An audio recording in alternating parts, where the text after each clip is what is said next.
Mm. Okay, good morning, sir. So today we are going to present the current issue regarding ethics and professionalism in education. So me and my group mates, which is Nur Azrina, me, Asfia Kistina, and Lushini will present it today. And I will give it to my friend Lushini for the next slide. So the ethical article that we're gonna talk about is ethical issue in educations, which is barrier to learning in schools. This is the article that we have chosen. It's an international article in Ireland, which is the problem that they are facing. That is a barrier to learning in school. So for the intro, high quality education is depend on many elements, including curriculum, infrastructure, teaching learning material and methods, educational technology, and so on. The core objective of any educational system is to give equable opportunity for excellent education and effective learning so that all learners may attain their full potential, contribute meaningful to their futures, and participate in our society throughout their lives. Next is about ethical responsibility of teachers towards students and also community. The first one is towards students. Teacher must model strong character traits, which includes perseverance, honesty, respect, lawfulness, fairness, patience, and also unity to their students. As an educator, teacher must treat every student with kindness and respect without showing any favoritism, prejudice, or partiality, because it will just make them separate individuals. Next one is about ethical responsibility of a teacher towards community. The function is a teacher is to help students learn by imparting knowledge to them and by setting up a situation in which students can and also learn efficiently. Teacher will fill a complex set of roles which vary from one side society from another, from one educational level to another educational level, which will be provided a good benefit for the learners. Next, I will be passing on to the next presenter.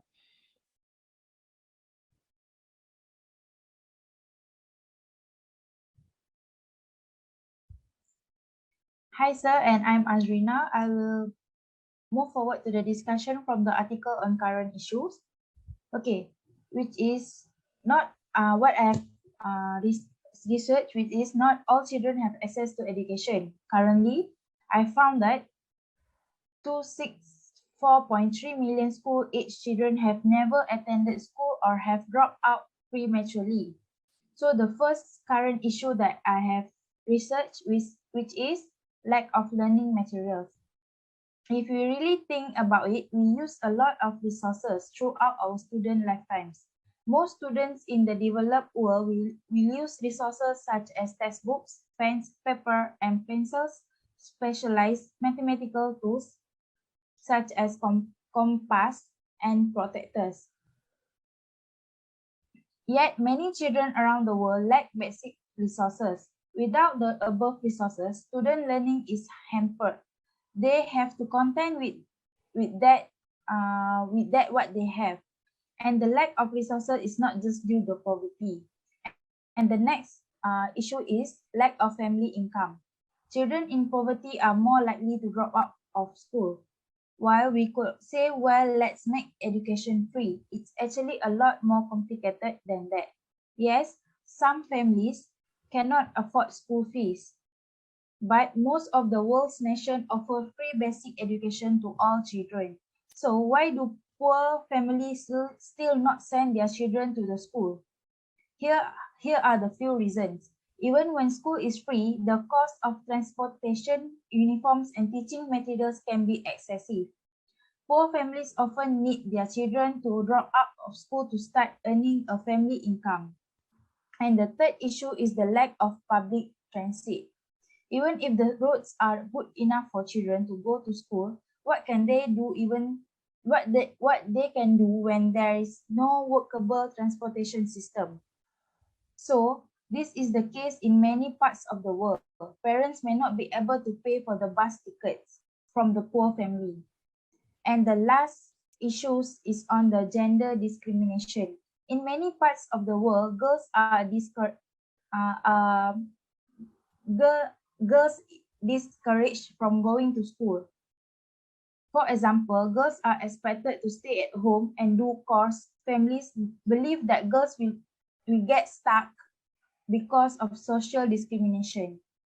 And next slide is about the effect of the issues. The first effect is the social and cultural barriers. A child's ability to interact socially with his or her peers has significant impact on how he or her progresses in the classroom. The very act of learning in classroom environment involves interacting with other students, talking about problems, and looking for solutions. And the second effect of the issue is the emotional factors that affect learning.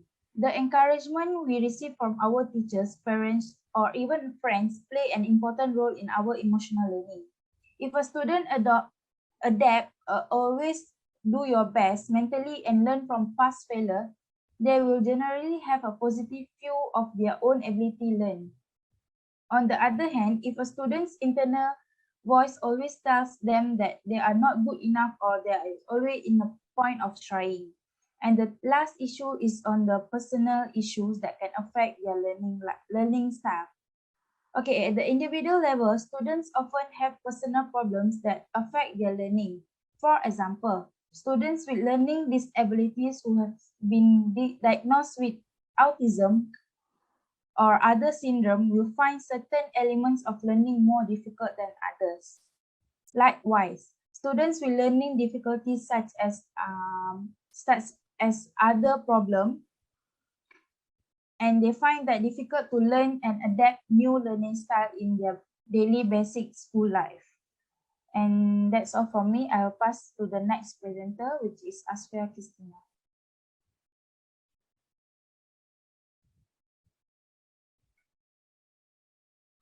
Okay, so the proposed program and its purposes is, the first one is to do talks in school. It is because when students and teachers attend the talks held in school about the relationship and how to make it work between a student and a teacher and everything that goes on in the student individually, it makes the environment better, and it benefits both the teacher and students to play their role effectively. For example, a teacher will be able to teach in different way or gain new ideas to make their teaching skill reach the students so that the students understand the lesson and can be able to score in the exams. Next is weekly class teacher postmortem with students, which is the class teacher takes an initiative to actually recall everything that happened in that 1 week. So each class will have a class teacher to manage everything about the students. In this situation, the class teacher should take some time to allow students to give their feedback about all the lessons in the whole week. So by doing this, the class teacher will have some idea about the things going on in other lessons as well. And the teacher could take a step by making a decision. So for example, a class teacher have the access and rights to bring any issue about teachers or the problems going on around the students to the principal during the teachers meeting. And next is weekly teachers meeting. So during the teachers meeting, all class teachers can make a move by voicing out the problems going on in their respective classes. And by doing this, the principal can make a move by asking the particular teacher to change their teaching skills or to focus on a particular student. And the principal also have the power to replace the teacher to other classes for other subjects. And on the other side, when the students are the ones that is making problem, the principal can introduce new rules and regulation that will be compulsory for students to obey and follow. With this step, they can find a mutual understanding and partnership between a student and a teacher, which will make the students to understand well without any barriers, and the teachers could teach wholeheartedly as well. Next slide.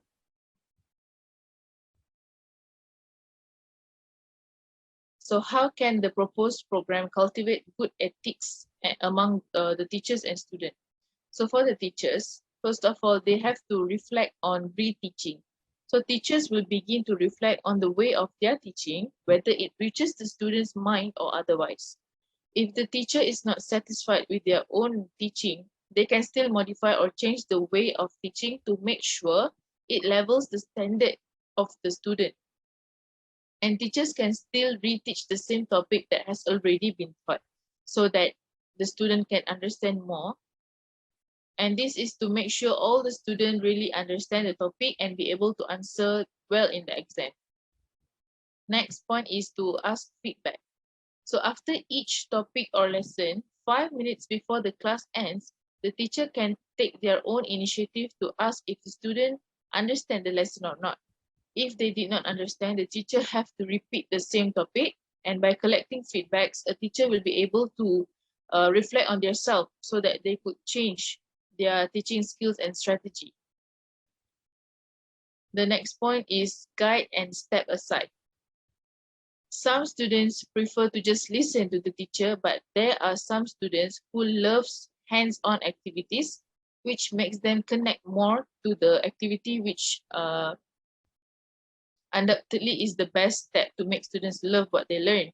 So for example, in a science class, some students are able to understand everything directly from the textbook. Meanwhile, some students understand well only after conducting the whole experiment.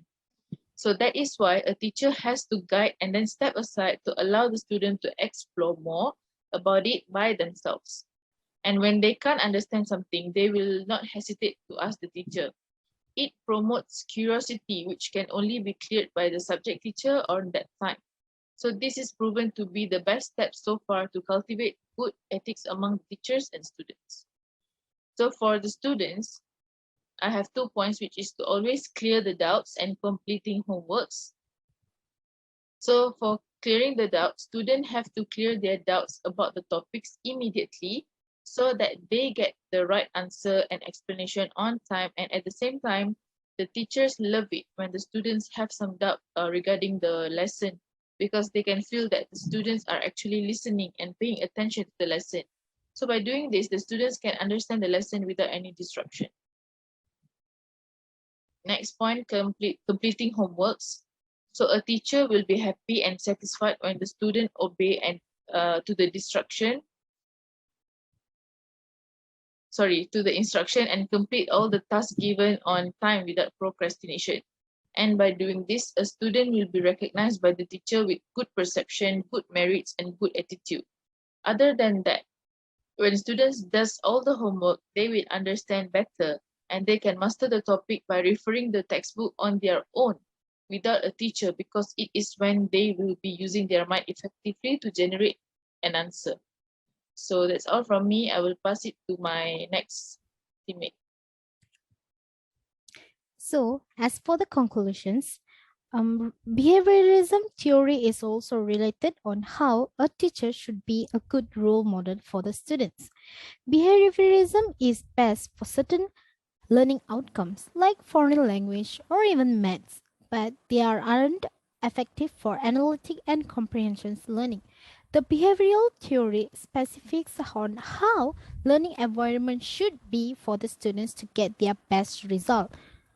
So, in this article, each of the issues raised is about ethic and professionalism in education, which requires a throughout understanding and also critical analysis in order to provide effective solutions.